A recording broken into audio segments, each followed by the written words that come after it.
અમદાવાદથી સમાચાર પ્રાપ્ત થઈ રહ્યા છે। ગૃહ રાજ્યમંત્રી હર્ષ સંઘવી જેઓ ચંડોળા તળાવ પહોંચ્યા છે। ચંડોળા તળાવમાં સતત બીજા દિવસે ડિમોલિશનની કામગીરી કરવામાં આવી રહી છે। ડિમોલિશનની કામગીરી જોવા માટે હર્ષ સંઘવી પહોંચ્યા છે। ગઈકાલથી આ કામગીરી શરૂ થઈ છે। 80 થી વધુ બુલડોઝર લઈને પ્રશાસન પોલીસ આ વિસ્તારમાં પહોંચ્યા હતા। આજે હર્ષ સંઘવી સમીક્ષા કરવા પહોંચ્યા છે। અમારા સંવાદદાતા ચેતન બાંભણિયા પાસેથી વધુ જાણકારી પ્રાપ્ત કરીશું। ચેતન, શું માહિતી હર્ષ સંઘવી મેળવી રહ્યા છે અત્યારે?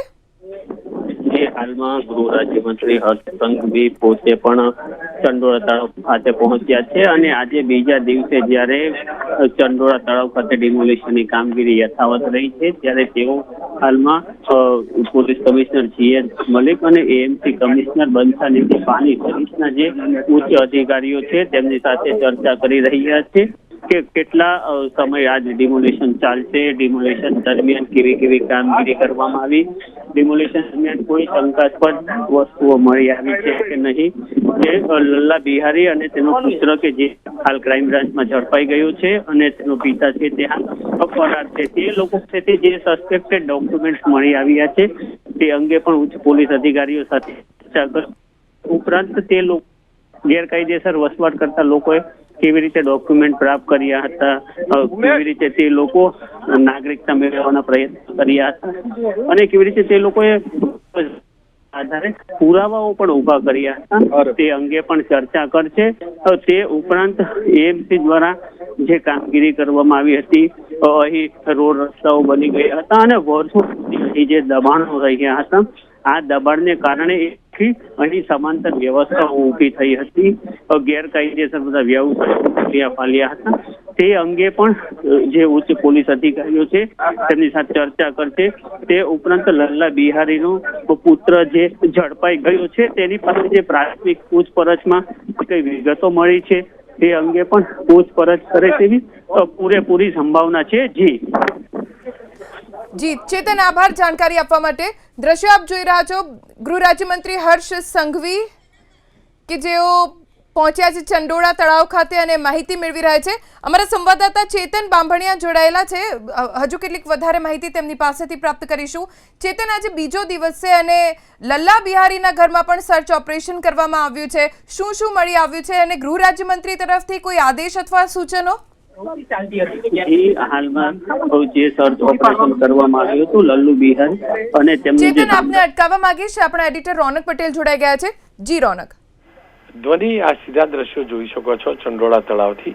હર્ષ સંઘવી, કેમ કે આજે કેબિનેટની બેઠક હતી, રાજ્ય કેબિનેટની બેઠકમાં પણ આ મુદ્દે ચર્ચા થઈ, ત્યારબાદ ઉચ્ચ અધિકારીઓ સાથે તેમને હોમ મિનિસ્ટરનું જે સત્તાવાર કાર્યાલય છે ત્યાં આગળ મિટિંગ કરી, સ્વર્ણિમ સંકુલમાં મિટિંગ કરી અને ત્યારબાદ અત્યારે ચંડોળા તળાવ પહોંચ્યા છે જ્યાં ગઈકાલ સવારથી ડિમોલિશન થાય છે અને થોડીક મિનિટોમાં મીડિયા સાથે કદાચ સંઘવી વાત પણ કરશે।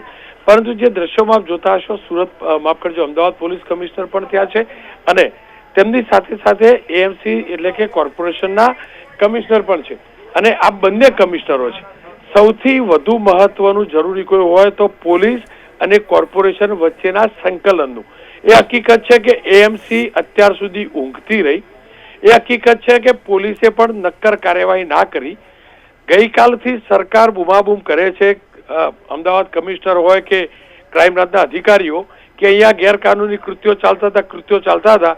તો મારો સવાલ ABP અસ્મિતાનો સવાલ છે હર્ષ સંઘવી તેમના વિભાગને કે અત્યાર સુધી કોર્પોરેશનના વિસ્તારની અંદર આ તળાવમાં આટલી ગેરકાનૂની પ્રવૃત્તિઓ ચાલતી હતી તો પોલીસ કરતી હતી શું?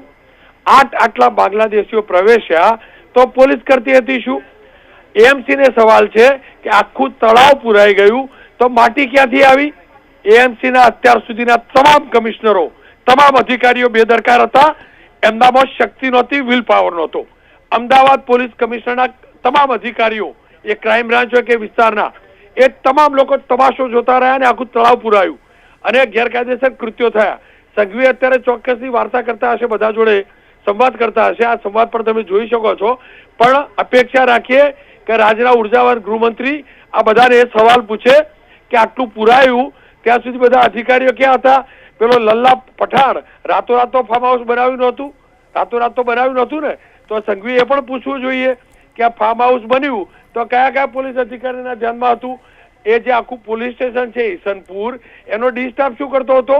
ખાલી કપડાં પહેરી, ટાઈટ શર્ટ પેન્ટ શર્ટ પહેરી અને રોલાબાજી કરવાતો હતો ને ડી સ્ટાફ. આ બધી હર્ષ સંઘવીના વિભાગની નિષ્ક્રિયતાના કારણે થયું. એએમસી સદંતર નિષ્ફળ હતું એટલે થયું. પત્રકારોએ અનેકવાર પ્રસારણ પણ કર્યું કે અહીંયા ગેરકાયદેસર કૃત્યો ચાલે છે, પણ એટલું બતાવો કેટલી વાર કોમ્બિંગ થયું, કેટલી વાર કોમ્બિંગ થયું. રથયાત્રા નીકળે ને દર વર્ષે તો સંઘવી સાહેબ પૂછો ને અધિકારીઓને કે અત્યાર સુધી કોમ્બિંગ થતું હતું તો બાંગ્લાદેશીઓ ત્યાંથી કેમ નહોતા પકડાતા? 150 બાંગ્લાદેશીઓ પરમ દિવસે પકડાયા, 4 દિવસ પહેલા પકડાયા, તો રાતોરાત તો બાંગ્લાદેશીઓ આવ્યા નહોતા. એટલે અપેક્ષા રાખીએ કે સંઘવી સાહેબ ભલે આ જાહેરમાં ચર્ચા ના કરે, પણ જ્યારે મિટિંગ થાય એટલે ચર્ચા કરે. બંછાનિધિ પાણીને ચોક્કસથી પૂછવું જોઈએ કે આ સ્થિતિ તમારા ડાઉનસ્ટ્રીમના તમામ અધિકારીઓને પૂછો કે આખો આ ડેવલપ કઈ રીતે વિસ્તાર થયો. તમારું અમે પ્રસારણ કરીએ છીએ તો તમારા બધા બુલડોઝર પણ દેખાય, પણ સવાલ એ છે કે આખું જ્યારે આ ભરાતું હતું ત્યારે ઈસનપુર પોલીસ શું કરતી હતી? ડી સ્ટાફ શું કરતો હતો? અમદાવાદ ક્રાઇમ બ્રાન્ચ શું કરતું હતું? પીસીબી શું કરતું હતું? અમદાવાદ પોલીસ કમિશનરો શું કરતા હતા? ત્યાં ઝોનના ડીસીપી શું કરતા હતા? આ બધાના ધ્યાનમાં હતું ને. હવે આપણે બધી વાતો કરવી, ગઈકાલથી ક્રાઇમ બ્રાન્ચના અધિકારીઓ બધી વાતો કરતા હતા કે આટલા અસામાજિક તત્વો છે જ, તો શું કરતા હતા? એવા જ પેલા શૈલેષ પરમાર આજે વકીલાત કરવા ત્યાં નીકળ્યા હતા, પણ શૈલેષ પરમારે એ ધ્યાન ના રાખ્યું કે અદાલતે આદેશ આપ્યો ડિમોલેશન કરવાનો. અને શૈલેષ પરમાર ક્યારે બોલ્યા નહોતા? પહેલા એ શૈલેષ પરમાર ક્યારે નહોતા બોલ્યા કે બાંગ્લાદેશીઓ છે એમને પકડો. હવે એમ કેવું કે તમે બાંગ્લાદેશીઓને પકડો, અમને તકલીફ નથી. ભાઈ તને તકલીફ હોય કે ના હોય એ પકડાય, તમારી તકલીફ ના તકલીફથી લેવા દેવા ના હોય.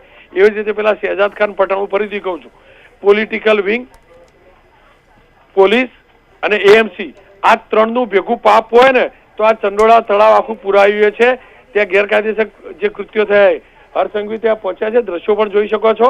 હર્ષ સંઘવી અધિકારીઓ સાથે ચર્ચા પણ કરી રહ્યા છે, સમજી પણ રહ્યા છે, ડિમોલિશનની કાર્યવાહી પણ સમજી રહ્યા છે.